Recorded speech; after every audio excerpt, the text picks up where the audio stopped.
Assalamualaikum warahmatullahi wabarakatuh. Selamat berjumpa dengan tutorial kimia bersama urip.info. Dalam video ini akan dijelaskan cara menyetarakan jumlah atom atau muatan dalam persamaan reaksi redoks menggunakan metode transfer hidrogen. Reaksi yang akan kita setarakan ini Ki ditambah H2SO4 menghasilkan K2SO4, I2, H2S, dan H2O. Reaksi ini berlangsung dalam suasana asam.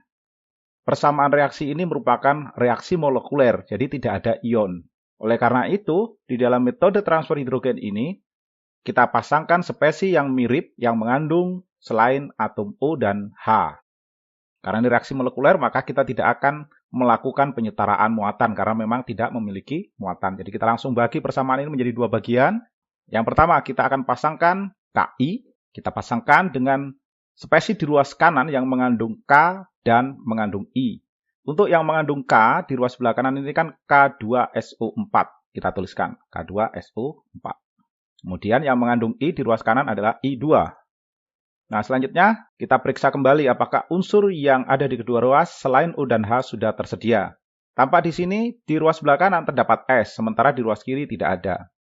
Oleh karena itu, kita akan pasangkan spesi di ruas kiri yang mengandung S tidak ada lain selain H2SO4. Oleh karena itu, ini kita tambahkan H2SO4. Semua spesi ruas kiri kanan sudah punya pasangan untuk unsur-unsur selain O dan H. O dan H kita abaikan lebih dahulu. Berikutnya, kalau kita lihat spesi di ruas kiri, ini semuanya sudah punya pasangan. Tetapi di ruas sebelah kanan, ada spesi yang belum memiliki pasangan, yaitu H2S. Untuk H2O kita bisa abaikan, jadi pokoknya unsur O dan H di dalam metode ini kita tidak libatkan lebih dahulu. Nanti akan kita munculkan sendiri ketika menyetarakan jumlah oksigen. Oke, kita mulai dari sini. Untuk persamaan reaksi kedua, di sini berarti tersisa H2S. Karena di ruas kanan ada S, maka di ruas sebelah kiri juga harus ada S. Sementara S yang tersedia hanya ada pada H2SO4. Oleh karena itu, ini boleh kita tambahkan kembali H2SO4 yang akan dipasangkan dengan H2S.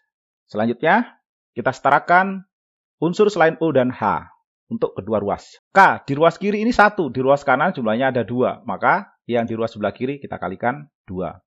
Sehingga I di ruas kiri menjadi 2, sementara di ruas kanan sudah sama dengan 2. Untuk S, ruas kiri dan kanan sudah setara, demikian pula untuk persamaan yang kedua. Jumlah S-nya sudah setara. Selanjutnya kita setarakan jumlah U. Seharusnya ini harus kita setarakan muatan ketika ada muatan yang berbeda. Karena reaksi ini bentuknya molekuler dan kita tidak lakukan pengionan lebih dahulu, maka prosedur penyetaraan muatan kita bisa lewati. Langsung kita setarakan jumlah U. Caranya dengan menambahkan H2O pada ruas yang kekurangan O.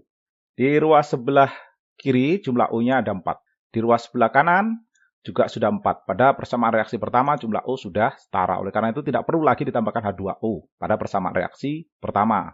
Untuk persamaan kedua, terdapat O sebanyak 4 di kiri, sementara di ruas sebelah kanan tanpa ada O. Oleh karena itu, di ruas sebelah kanan kita tambahkan 4H2O.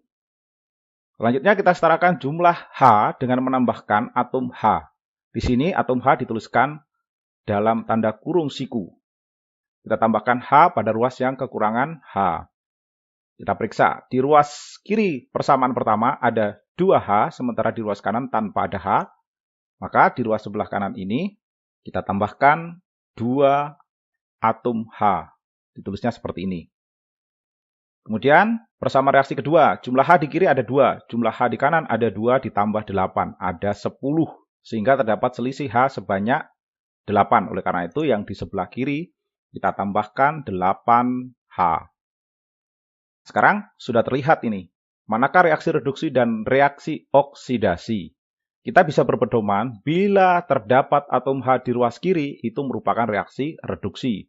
Untuk persamaan reaksi yang kedua ini merupakan reaksi reduksi. Ini kalau kita mau tandai, boleh hanya sekedar menandai saja. Ini merupakan reaksi reduksi.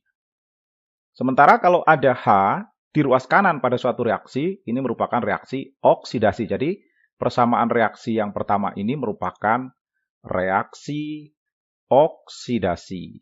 Jadi, tampak di sini ada H yang diterima dan ada H yang dilepas. Yang dilepas 2, yang diterima 8.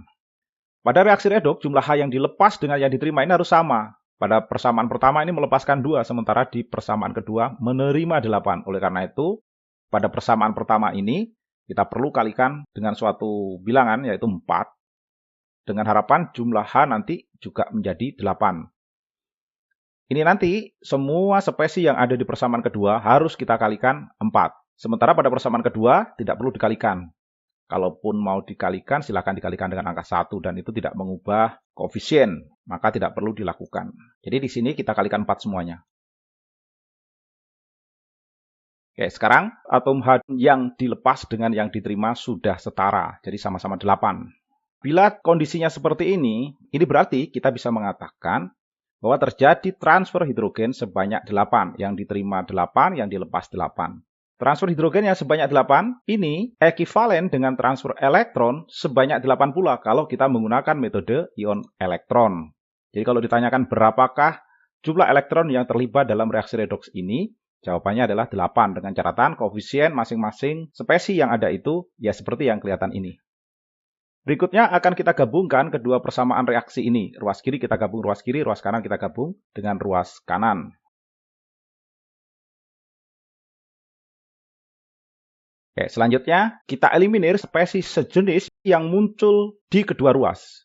Ini tadi kita dapati 8H di ruas kiri dan 8H di ruas kanan. Ini bisa kita hapus. Selanjutnya, bila sudah tidak ada lagi yang muncul di kedua ruas dengan spesies yang sama, selanjutnya kita periksa, adakah spesies sejenis yang muncul dalam satu ruas.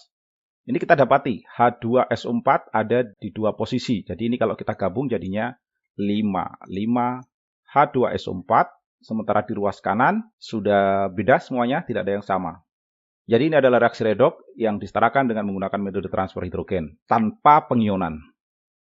Bila kurang yakin, silakan diperiksa masing-masing unsur ruas kiri kanan apakah sudah sama atau belum. Tetapi bila proses yang sudah kita lewati tadi semuanya sudah sesuai, maka reaksi ini diyakini pasti sudah setara jumlah atom-atomnya. Demikian tutorial ini, sampai jumpa pada tutorial berikutnya. Terima kasih sudah menyimak. Wassalamualaikum warahmatullahi wabarakatuh.